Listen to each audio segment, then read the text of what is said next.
অনেকগুলা, এই তো 10-12টার মতো। এখানে পানি সিদ্ধ, আমি অল্প একটু লবণ দিব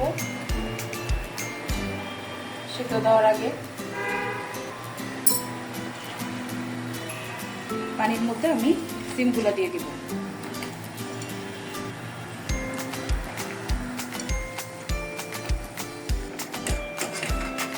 সিমগুলো সিদ্ধ হয়ে গেছে, আমি তুলে নিব।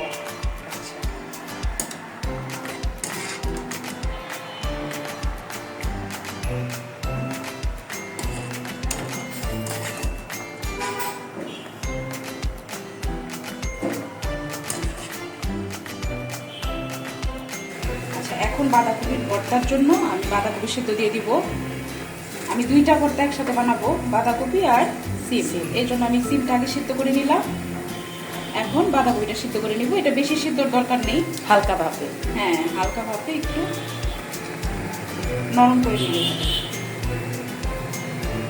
বাঁধাকপিটা সিদ্ধ হয়ে গেছে অলমোস্ট। আর একটু পানিটা শুকাই, হ্যাঁ, এই তাওয়ার মধ্যে রেখে আমি একটু পানিটা শুকাই, তারপর আমি নামাই ফেলি। এখানে বাঁধাকপিটা খুব ভালো মতো কালার হচ্ছে, হ্যাঁ, আমি এটা উঠাই নেব।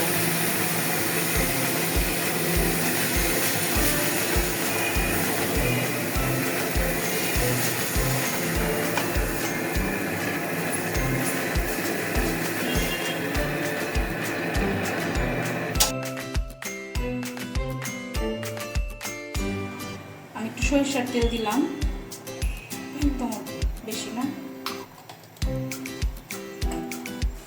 মরিচ ভাজার জন্য শুকনো মরিচ। আচ্ছা,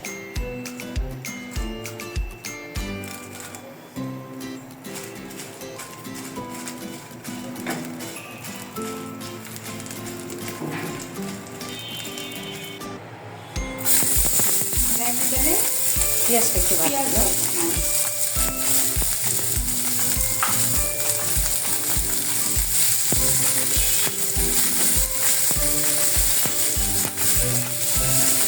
আমরা পেঁয়াজটা বেশি ভাজবো না, হালকা ভেজে নিবা। আচ্ছা, ভাজা শেষ তোমার?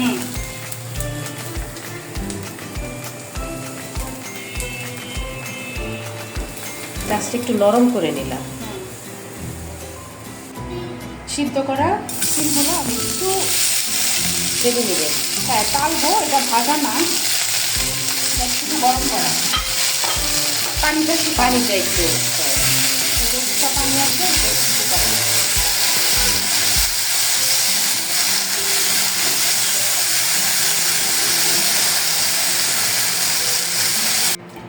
আমরা এখন ফাইনাল ভর্তাটা বানাবো।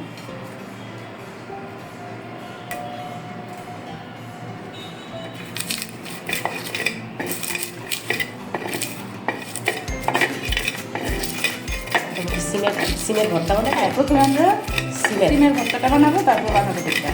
আচ্ছা, সিমের ভর্তা কিন্তু পাকায় বেটে হাতে টিপেও বানানো যায়, তাই না? এটাতে করলে একটু ম্যাশটা ভালো হয়। ভালো হয়, হাতে টিপার চেয়ে এটা একটু ম্যাশটা ভালো হয়।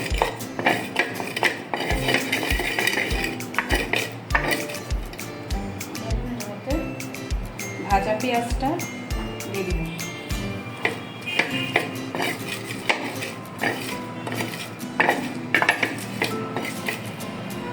অল্প একটু লবণ,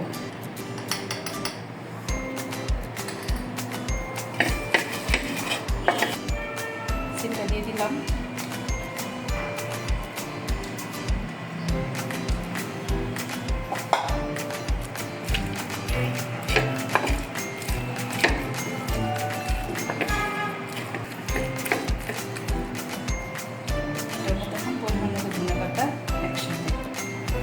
ভর্তা করে নিব।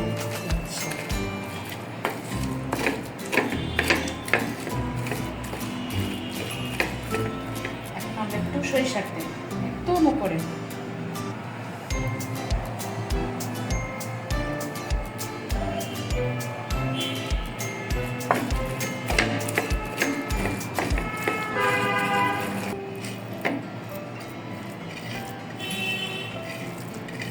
সিমের ভর্তা বানানোটা শেষ।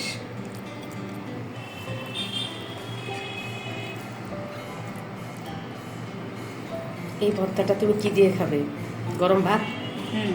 আচ্ছা, আমি একইভাবে বাঁধাকপির ভর্তাটা এখন বানাই নিব। ওই একই বাটনার মধ্যে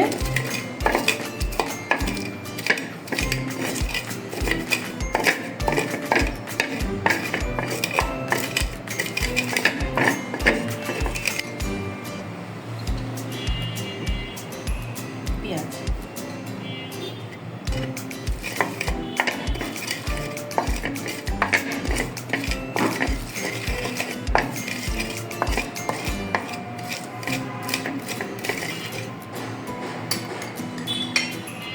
অল্প লবণ,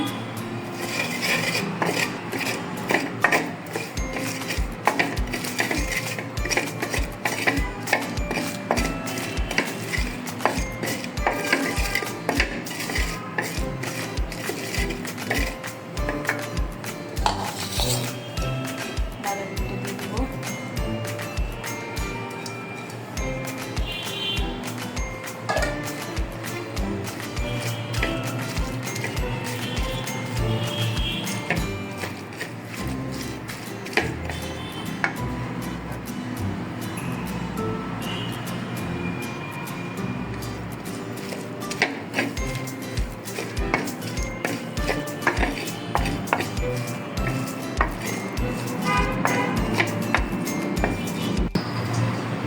অল্প একটু সরিষার তেল দিয়ে দিবি।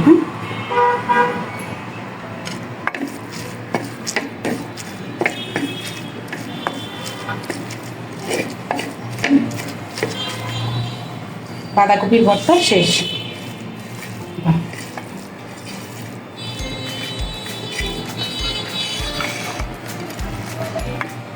দুটা ভর্তা একই সাথে রাখলাম। হ্যাঁ, আচ্ছা,